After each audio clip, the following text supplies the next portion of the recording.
Okay, so have you ever really stopped to think about just how many companies have actually been set up in the US like since the very beginning? When you picture those super early days of American business, what pops into your head? Is it, big factories already? Or maybe something? Well, a lot smaller. Today, we're doing a deep dive into exactly that. And we're using a source that might surprise you a little bit. It's a Wikipedia category page called Companies of the United States by Year of Establishment. Now, don't just think of it as a boring list. It's more like a timeline, an index. It tracks American companies based on when they were founded, starting way back in the late 1700s, right up to the late 1970s. And the page gives us counts for 200 specific years within that span out of about 246 total. So it's this really unique window into, wow, 2 centuries of business history. Exactly. And our mission here, really, is to dig into those numbers and see what patterns pop out. Hmm. What can we learn about American entrepreneurship just by looking at these raw figures? In the source, they use P, that just means pages, basically the number of companies listed for each year. Hmm. These aren't just dry statistics, though. They give us a unique way to see the rhythm of economic activity Yeah. and how big societal changes played out over time. Yeah, get ready for maybe some aha moments as we look at these peaks and valleys. When did things really take off? When did they slow down? It's fascinating to think about what these numbers can tell us about, like, the pulse of American innovation and growth over all that time.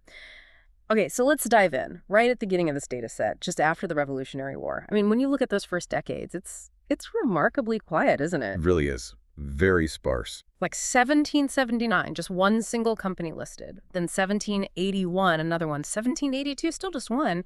It bumps up slightly to 3 companies in 1783, but then it dips right back down. It really paints a picture of, well, a very slow start in those early post-revolution years. Mhm. Even by 1799, we're still only seeing 3 new companies show up in this list. Yeah. What does that tell us, really, about the economy back then? What's striking is just how slowly formal company creation picked up after independence and really speaks to a very nascent economy, still heavily based on individuals, maybe small partnerships, not the big corporate structures we think of later. Yeah. And the legal side incorporating was actually pretty difficult back then. You often needed a specific act from the legislature. So, yeah, it was cumbersome. Right, not like just filling out a form online today. Definitely not. And looking at the data, we don't see the numbers consistently getting into double digits until, well, deep into the 1810s. The real acceleration seems to kick in around the 1830s. The 1830s, that really stands out in the numbers, doesn't it? You see it clearly. After hovering, like you said, single digits, maybe low double digits, Mm. suddenly things change. We go from 5 companies listed for 1830 to, boom, 18 in 1831, and then this huge jump to 28 in 1832. That's a massive leap. In just 2 years. And it stays pretty high, right? 23 in 1833, then 21 in both 1834 and 1836. So, okay, the economy's growing, but what was special about the 1830s that caused this kind of surge? Well, connecting it to history, the 1830s were a time of major internal improvements. Think about canals being built, roads, the very beginnings of the railroad system taking shape. But it's probably more than just a general boom. A lot of states around then were starting to, let's say, liberalize their incorporation laws, making it easier for people to pool money and start businesses. Ah, okay, so less red tape. Less red tape, exactly. Before that, getting that special charter from the state was a big hurdle. This change made it much more practical to set up those larger companies needed for, big infrastructure projects or the new factories starting up. So this wasn't just growth, it was like a fundamental shift in how business was done. And you can see it right there in the numbers. That makes sense. And the numbers, they do keep climbing, though, with some ups and downs. Mm. By the mid-1850s, we're seeing counts like 25 new companies in 1851, 52, 53, then a noticeable jump again to 31 in 1857. What I find interesting, too, is that even during the Civil War years, which must have been incredibly disruptive, Hugely disruptive. the numbers stay, well, relatively solid, around 18 to 20 companies per year listed. And then, boom, another jump right after the war, 32 in 1865. Yeah, that steadiness through such a crisis and the immediate bounce back, that's pretty telling. It suggests a certain underlying resilience, a continuous need for new businesses, maybe for the war effort itself, or just keeping things going. But the real ramp up, the big acceleration, you really see that towards the end of the 19th century. After 35 companies in 1877, you get years like 1881 with 47, 1886 with 44, and then, wow, 77 in 1899. 77. Yeah. That period really captures that rapid industrialization, the rise of national markets. Things were scaling up. It definitely feels like the engine of American business really got going around the turn of the century. After that 77 and 1899, the numbers generally stay strong, right? Often in the 40s, 50s, I see 60 in 1910. And interestingly, even through the Great Depression in the 1930s, well, obviously things were tough. Incredibly tough. Company formation didn't just stop entirely. 1934, for instance, still shows 23 new establishments listed here. Right. And while those 1930s numbers are lower than the peaks before, they still represent new ventures being created, which is, testament to some persistent activity even in the worst times. It often reflects businesses adapting or maybe providing essential things people always need.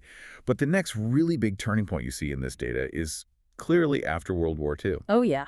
Look at 1946, 81 new companies listed. That's a huge jump from 46 the year before in 1945. Wow, almost double. It clearly reflects that post-war economic boom, the pent-up demand being unleashed. And the momentum just seems to keep building from that point. We see pretty steady growth through the 50s, mostly 40s and 50s per year. Then you get into the 60s and 70s, and it just feels like a consistent climb. We hit 72 new companies in 1962, then 79 in 1967. And look at this stretch here, 91 in 1968, Getting close to that 100 mark. crossing the century mark, 101 in 1969. And then the peak, at least in this data set, 111 new companies listed for 1971. Incredible climb. And the 70s stay really high after that, too. 102 in 1978, 100 repeat in 1979. What an amazing surge when you trace it over 2 centuries like this. It really is. When you recap it like that, Mhm. starting with, one company in 1779, maybe 3 in 1783, Yeah, tiny numbers. to this truly booming landscape by the mid-20th century, hitting that 111 in 1971. You see these key moments. Yeah. The 1830s jump, like that 28 in 1832, showing that early shift. Then the late 19th century hitting 77 in 1899, reflecting industrial power. The post-World War II surge, 81 in 1946. And that final climb in the late 60s, early 70s, 101 in 69, 102 in 78, 108 in 79. It's a story of just relentless expansion. It really is astounding to see that whole arc laid out just through these numbers. Exactly. And these ups and downs, they aren't just numbers on a page. They're like echoes of huge historical forces. They make you wonder, okay, how did new tech spur these bursts?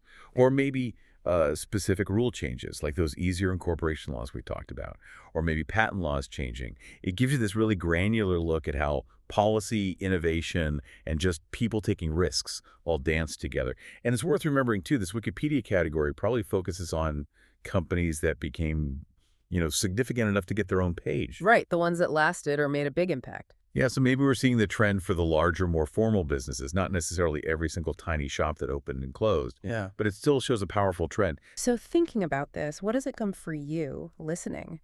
Well, understanding these historical rhythms, these patterns of company creation, it can actually give really valuable context for what's happening today.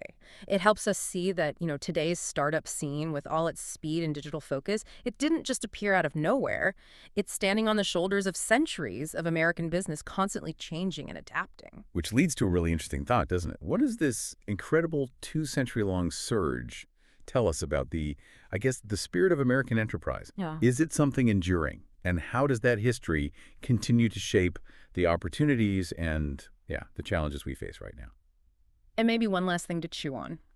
When you look back at those big peaks, the 1830s, the late 1800s, post-WWII, the 70s, what other kinds of businesses, the ones maybe not big enough for a Wikipedia page, do you think were also part of those surges? The smaller players, maybe less formal ones, that were still vital but might be hidden from this kind of data?